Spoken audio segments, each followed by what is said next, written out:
Hello, welcome to Scapegoat Susie. I'm Susie, and I was raised by a narcissistic parent. My channel is mainly going to be talking about narcissism, abuse, health, and spirituality. I'm not a doctor, psychologist, or health professional. All my thoughts and advice are my own, from my own experiences, and do not constitute professional advice. I want to thank you for taking the time to watch my channel. I wish I could be here in person, face to face, but alas, I am still in contact with the narcissist in my family, and this way is best. I still believe and hope that I can help by sharing my experiences with you.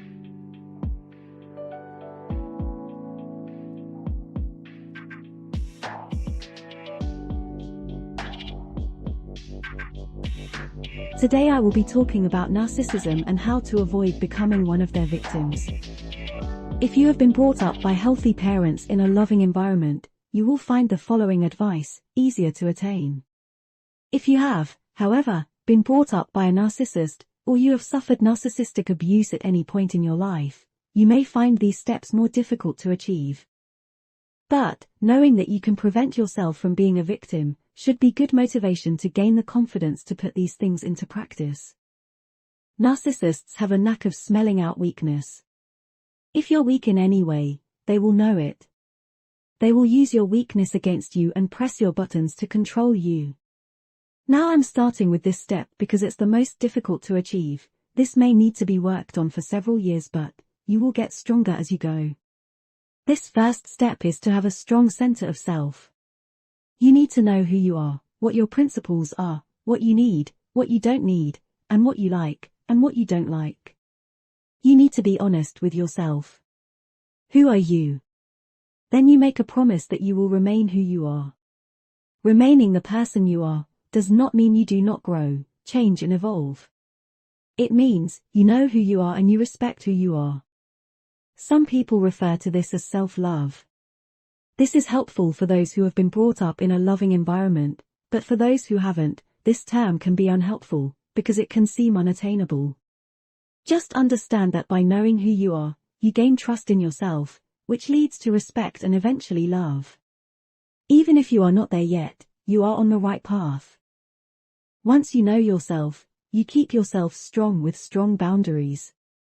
This is who I am. This is not who I am. Why is this important? A narcissist will destroy your boundaries. If you are a faithful person, they will turn you into a cheat.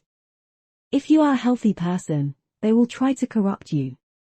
They need to break down your boundaries to make you soft and malleable, so you can be however they want you to be. Keeping your boundaries strong takes effort. This is why being around a narcissist can be so tiring. For a child it can be easier just to be who they want you to be. Just so you can survive. As an adult, you cannot do this. If you are respectful of yourself, you will know when you need to take a break from this person to feel better, and you will take the necessary steps to do that. This is what having a strong center is all about. You will need to study yourself to know who you are, and you will need to self-reflect to understand where your limits and boundaries are. This is not just emotional, but physical. Knowing when you need to hydrate, when you need to rest, when you need stimulation, when you need sleep, all of this is important. Build your center so it's strong like the trunk of a tree and immovable. The narcissist won't be able to push your boundaries and they will move on to someone else. The next step is to stop being quiet and keeping the peace, in order to be polite. Think of politeness as an action, not a non-action. Ever wonder why narcissists are often so opinionated, and why they so often choose contentious issues to talk about? This is precisely how they divide and conquer. When they choose a divisive issue, there are usually three ways people will go. They will side with the narcissist, they will side against the narcissist, or they will stay silent. The narcissist tends to choose the most controversial side, or the most unpopular opinion. The people that side with the narcissist and agree with their unpopular opinion will become their yes men. The narcissist now knows who will always agree with them, no matter how awful the narcissist is. The people who stay silent are instantly potential victims. They don't even have the courage to offer an opinion. So they become potential victims, because they are not likely to speak up about abuse. Let me repeat that. They become potential victims because they are not likely to speak up about abuse. If you don't speak up and stay silent to keep out of trouble, you are a potential victim. You cannot keep the peace here. But wait, didn't I say before that you should try to keep information to yourself because the narcissist will use that against you? Yes, I did. Both these things can be true, and I will explain the best thing to do in a moment. The people that disagree with the narcissist can go two ways depending on how many disagree. If there are relatively few that disagree, you become weak and are considered potential victims. If there are lots that disagree, you will all be people the narcissist will want to manipulate.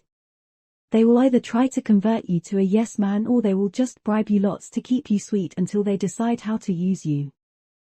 What happens if you don't want to commit to either side, because the argument is particularly contentious, or a little too personal, and you don't want to stay silent on the matter, and be viewed as a potential victim? You can politely decline to commit to an answer. You can say something like, I'm going to stay out of this political debate, or I don't discuss politics, or I'm going to keep my opinions to myself on this matter. Be prepared to discuss your answer if challenged, and be honest. You could say, I think it's a contentious issue and I'd rather keep my opinions to myself. This won't be viewed as weak by the narcissist, because you are still stating your opinion in front of others. In fact, you may be viewed as stronger than the others because you haven't picked a side at all and you're not afraid to give your reasons why. The narcissist may challenge you on this and try to break your boundaries, but if you stand firm but polite, even if the narcissist becomes angry, you will seem okay, and, in fact, this might even make the narcissist look bad. So in effect, the narcissist uses the divisive subject as a sorting hat, to sort you into your victim houses. And make no mistake, whether you are a potential victim, yes man, or someone they want to bribe, we are all victims in one way or another.